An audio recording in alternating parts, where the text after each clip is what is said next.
ਸਾਰੀਆਂ ਸ਼ਸਤਰ ਰੱਖਣ ਦਾ ਇਸ ਵਾਸਤੇ ਕਹਿ ਰਹੇ ਹਾਂ। ਜਦੋਂ ਤੱਕ ਸਰੀਰ ਵਿੱਚ ਸਵਾਸ ਹੈ, ਮੈਂ ਨਿਸ਼ਚੇ ਨਾਲ ਕਹਿਣਾ ਚਾਹੁੰਦਾ, ਭਾਵੇਂ 20-30 ਲੱਖ ਵੀ ਇੱਕ ਬੰਦਾ ਆ ਜਾਏ ਪੁਲਿਸ ਦਾ, ਜਿਉਂਦੇ ਨੂੰ ਫੜ ਕੇ ਨਹੀਂ ਲਿਆ ਸਕਦੀ, ਗੁਰੂ ਸਾਹਿਬ ਦੀ ਕਿਰਪਾ।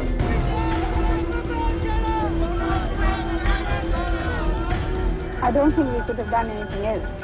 We wanted to give the maximum time to those inside. He had asked for assurance. The holy shrine will not be touched, not a brick will be destroyed. He behaved in a very domineering manner. Everyone around him was very frightened of him. मैं सिख हूँ, ज़रूर हूँ, लेकिन जब हम लोग फ़ौज में भर्ती होते हैं तो हम कसम खाते हैं कि हम देश की सेवा करेंगे। हम रिलीजन, कास्ट, क्रीड किसी चीज़ का परवाह नहीं करते हैं।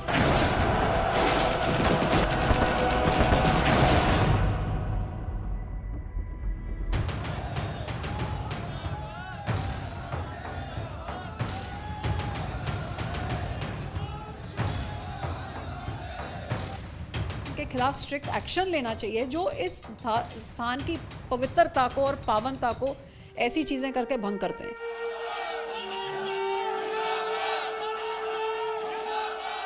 परंपरावादी सिखों में निरंकारी पंथ को मान्यता हासिल नहीं है।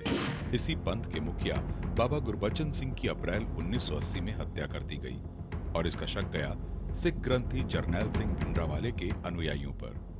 निरंकारियों के खिलाफ भिंडरावाले की मुहिम धीरे धीरे हिंदू विरोध का रूप लेने लगी।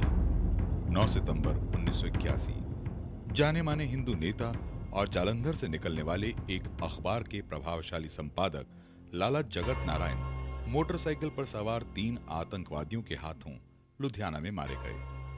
पहली जो आतंकवाद की घटना उन लाला जी को हत्या करके ही शुरू हुई। उन्होंने 2-3 साल पहले ही इस बात की चर्चा शुरू कर दी थी कि पंजाब में आतंकवाद का दौर आने वाला है।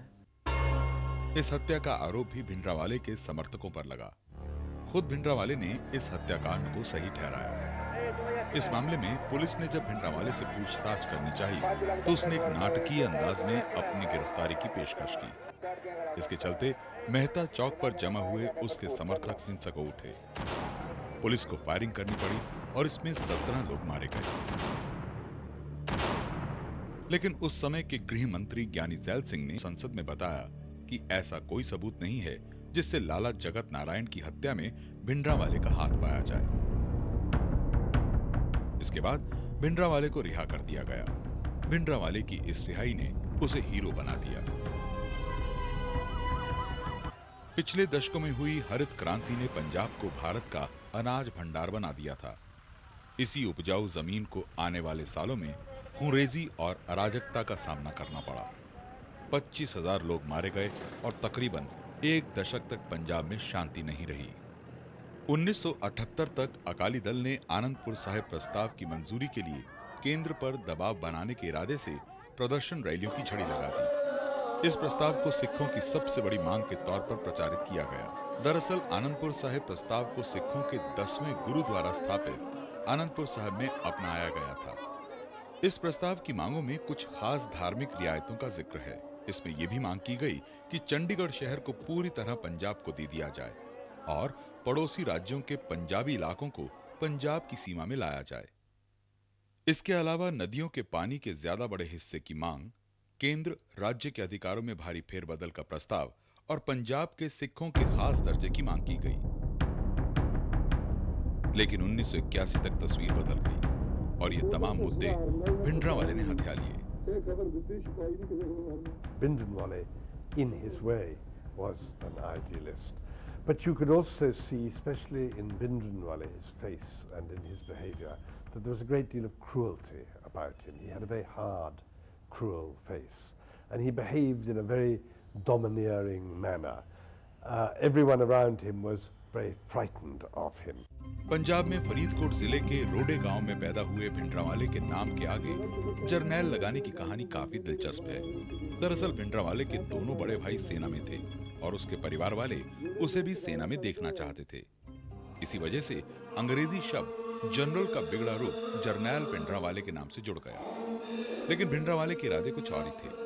अमृतसर से 50 किलोमीटर दूर मेहता चौक पर स्थित दमदमी टकसाल के मुखिया के पद पर काबिज होने के बाद भिंडरावाले ने खुद को स्वयंभू नेता बनाया और देखते ही देखते उसने हथियारों की भाषा बोलने वाले तमाम समर्थक अपने आसपास जुटा लिए। सन जरनैल सिंह एक तो हमेशा सच बोलते थे, दूसरा वो कदे डरते नहीं सी, तीसरा वो किसी नाल वैर नहीं सी करते, चौथी गल जिहड़ी उन्हां विच ये सी कि वो किसी भी कहिंदे सी मनुख के दरवाजे ते नहीं जाना जिथों मुड़ के ये कहना पवे चंगा भाई तू हुण चले जा, आपदी थां ते खड़ के रहना, आपदी थां ते खड़ के गल करनी। वैसे माना यह जाता है कि कांग्रेस ने अकालियों को ठिकाने लगाने के मकसद से भिंडरावाले को हवा दी।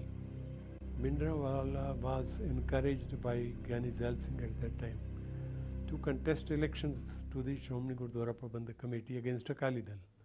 They were pitched against Akalis. So gradually he was given more powers. 1980 के चुनावों में मात खाने के बाद अकाली नेता इस नतीजे पर पहुंचे कि धर्म के साथ राजनीति का तालमेल बेहतर रहेगा। इसी राजनीतिक दबाव ने अकालियों को भिंडरावाले के साथ हाथ मिलाने को मजबूर किया। अकाली नेता हरचरण सिंह लोंगोवाल ने सिखों के लिए लड़ने की खातिर 4 अगस्त 1982 को धर्म युद्ध का ऐलान कर दिया। उधर अपने एक समर्थक अमरीक सिंह की रिहाई की मुहिम चलाते हुए भिंडरावाले ने अपना आंदोलन अकाली मोर्चा के साथ जोड़ने का ऐलान कर दिया। इसके बाद भिंडरावाले पूरी तरह राजनीति में आ गए। पंजाब में आतंकवाद की आग फैलने लगी। खुफिया रिपोर्टों से साफ हो गया कि स्वर्ण मंदिर के अंदर हथियार पहुंचाए जा रहे हैं। केंद्रीय गृह मंत्री ज्ञानी जैल सिंह और पंजाब के तत्कालीन मुख्यमंत्री दरबारा सिंह की राजनीतिक दुश्मनी ने भी पंजाब संकट को और बढ़ाया। आतंकवादियों ने मुख्यमंत्री को भी नहीं बख्शा और उन पर हमला कर दिया। 1983 के गणतंत्र दिवस समारोह में भी गड़बड़ी फैलाने की कोशिश की गई। इंदिरा गांधी पर यह दबाव बढ़ने लगा कि आतंकवादियों के खिलाफ सख्ती से निपटा जाए, लेकिन इंदिरा गांधी कड़ी कार्रवाई करने से झिझक रही थीं। 23 अप्रैल 1983 की सुबह स्वर्ण मंदिर में मत्था टेकने वालों में डीआईजी एस अटवाल भी शामिल थे। दूसरे श्रद्धालुओं की तरह अटवाल ने भी स्वर्ण मंदिर परिसर के बीचों बीच बने पवित्र सरोवर की परिक्रमा की।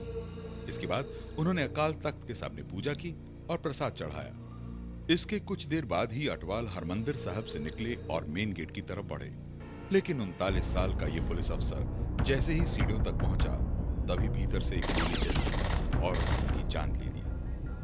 इस हत्याकांड से साफ हो गया कि पंजाब सरकार राज्य में बढ़ते आतंकवाद पर लगाम लगाने की हालत में नहीं है। अटवाल की हत्या ने सभी को हिलाकर रख दिया।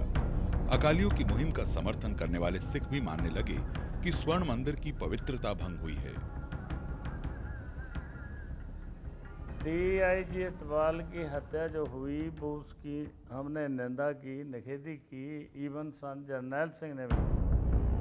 काफी लोगों की राय थी कि राज्य सरकार को इस मौके पर गुरु नानक निवास को घेरकर हत्यारों को दबोच लेना चाहिए था। दरअसल ये एक ऐसा मौका था जब स्वर्ण मंदिर में ऐसी कार्रवाई से जनता को एतराज नहीं होता। उधर डीआईजी एएस अटवाल की हत्या से पंजाब पुलिस का हौसला पस्त हो गया।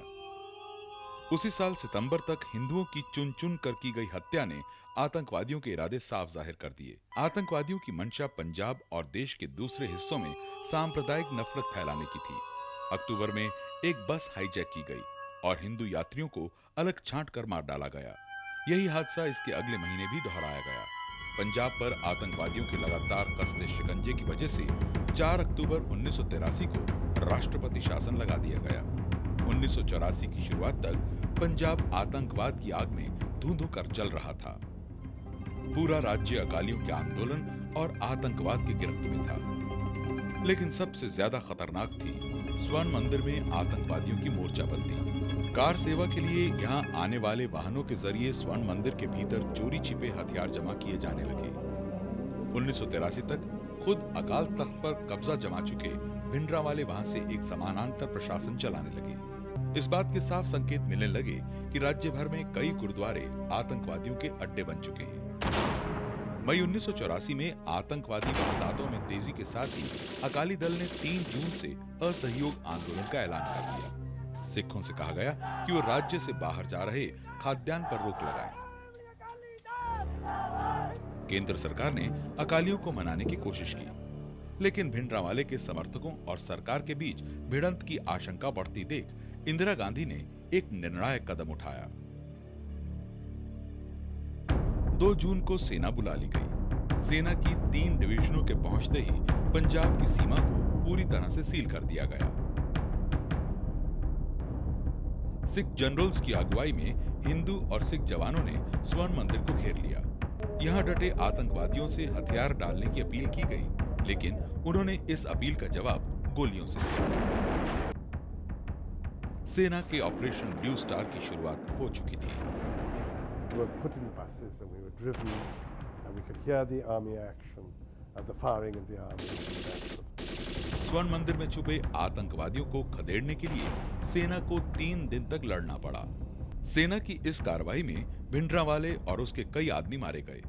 There was an element in them of wanting martyrdom, to be honest. I think they felt that if they became martyrs, then this would be a tremendous boost. सिखों के धार्मिक स्थान पर सैनिक कार्रवाई ने सिखों में जबरदस्त नाराजगी भर दी। इंदिरा गांधी ने सैनिक कार्रवाई को सही ठहराते हुए कहा, स्वर्ण मंदिर के भीतर से चलाए जा रहे आतंकवाद को कुचलने के लिए ये जरूरी था। I don't think we could have done anything else. We wanted to give the maximum time to those inside.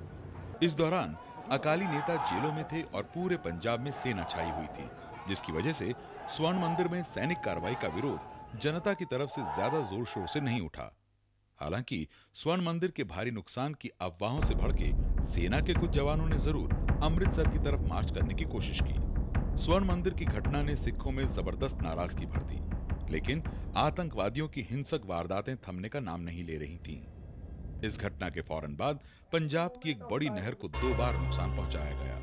यही नहीं, 2 बार विमान अपहरण भी किए गए। 31 अक्टूबर की सुबह इंदिरा गांधी के सिख अंगरक्षकों ने उनको घर से बाहर निकलते वक्त गोलियों से भून डाला। प्रधानमंत्री की हत्या हो गई। इससे भी ज्यादा खतरनाक थे हत्याकांड के बाद भड़के सिख विरोधी दंगे। इन दंगों में 3000 लोग मारे गए। अकेले दिल्ली में 2000 लोग दंगों का शिकार हुए। हजारों सिख बेघर हो गए। लेकिन राजीव गांधी को अपनी मां की हत्या की इतनी हमदर्दी मिली कि 2 महीने बाद ही वे ऐतिहासिक बहुमत के साथ सत्ता के शिखर तक पहुंच गए। उधर सिखों में नाराजगी और अलगाव की भावना बनी रही और पंजाब में आतंकवाद का एक और दौर शुरू हो गया।